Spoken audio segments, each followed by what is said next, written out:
Magandang umaga mga bata! Narito tayo muli upang pag-aralan natin ang ating aralin sa Filipino. At ngayon ay tatalakayin natin tungkol sa panahunan ng pandiwa. Ano ang pandiwa?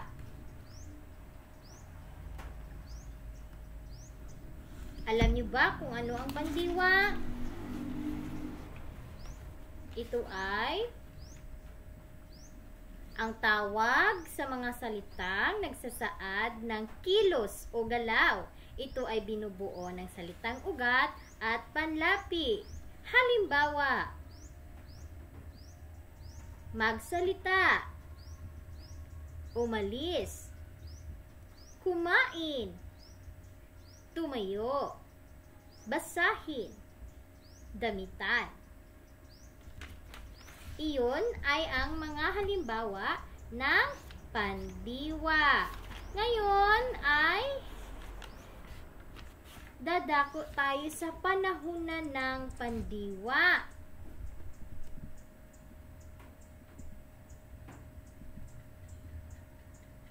Okay, basahin natin ang mga salita. Number 1. Gumamit, lumahok, tinatago, pinagsama. Number 2. Itinanim, iiwasan, gagawin, maghahanda. Number 3. Sumusunod, magpupulot, sumasali, pinipitas. Pansinin ang mga salita sa bawat bilang. Kailan naganap ang mga salita? May tatlong panahunan o aspekto ang pandiwa. Ito ay ang perpektibo, imperpektibo, at kontemplatibo. Ngayon ay iisahin natin ang mga aspekto ng pandiwa. Uunahin natin ang perpektibo.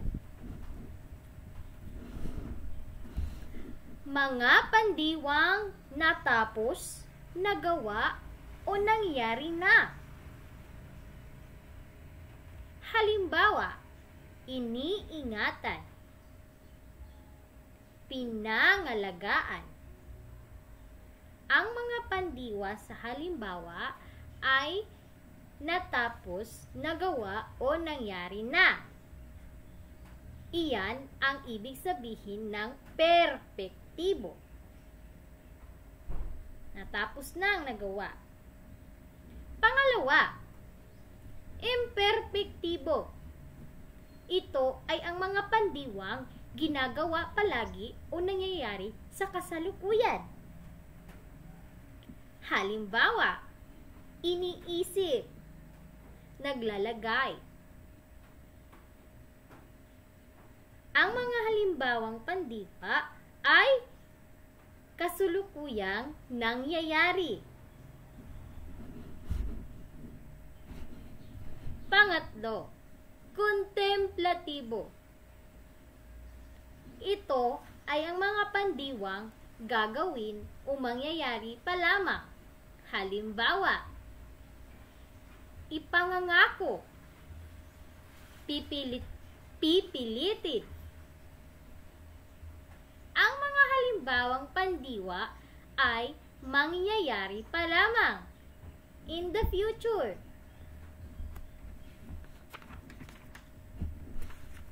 So, naintindihan ba? Ang perpektibo ay ang pandiwang natapos na. Imperpektibo ay ang mga pandiwang kasalukuyang nangyayari. At ang kontemplatibo ay mangyayari pa lamang, maging bukas o sa susunod na araw. Again, perpektibo, imperpektibo, kontemplatibo. Subukan natin. Number 1, pinigil.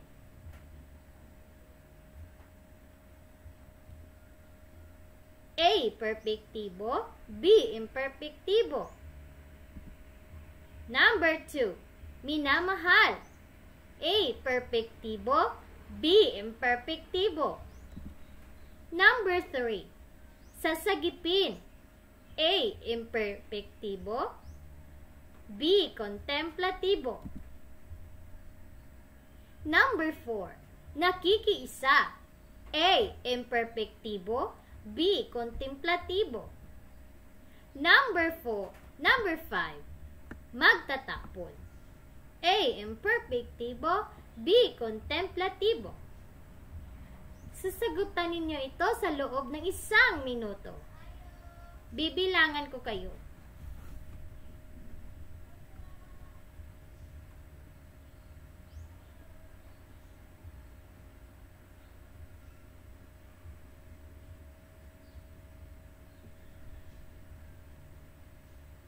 Isulat lamang ang titik ng inyong sagot.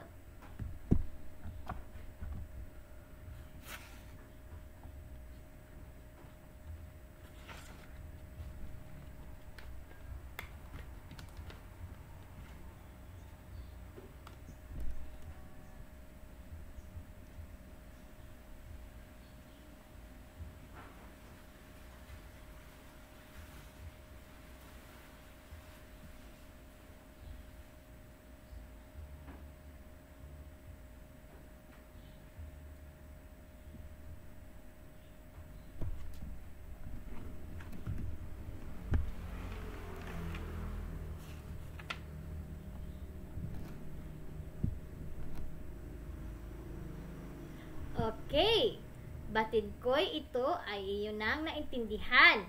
Sasagutan natin. Number 1, pinigil. Ang sagot ay perpektibo. Pinigil, ibig sabihin natapos o nangyari na. Number 2, minamahal. A. Perpektibo, B. Imperpektibo.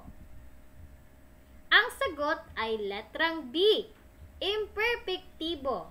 Ibig sabihin, ang minamahal ay pangkasalukuyan o nangyayari pa lamang. Number 3, sasagipin. A. Imperpektibo, B. Kontemplatibo. Ang sagot ay kontemplatibo. Ibig sabihin, sasagipin ay mangyayari pa lamang.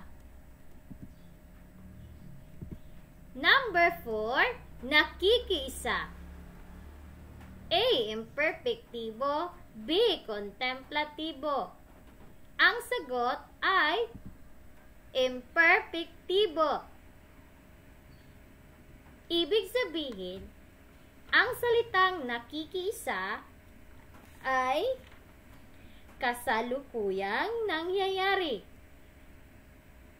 At number 5, magtatapon. A. Imperpektibo, B. Kontemplatibo. Ang sagot ay kontemplatibo. Ang ibig sabihin ng salitang magtatapon ay mangyayari pa lamang.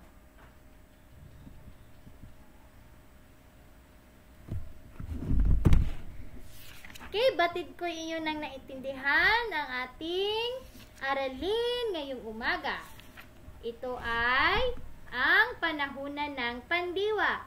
Perpektibo, nagawa o nangyari na. Imperpektibo, kasalukuyang nangyayari. Kontemplatibo, mangyayari pa lamang. Maraming salamat sa pakikinig. Hanggang sa muli.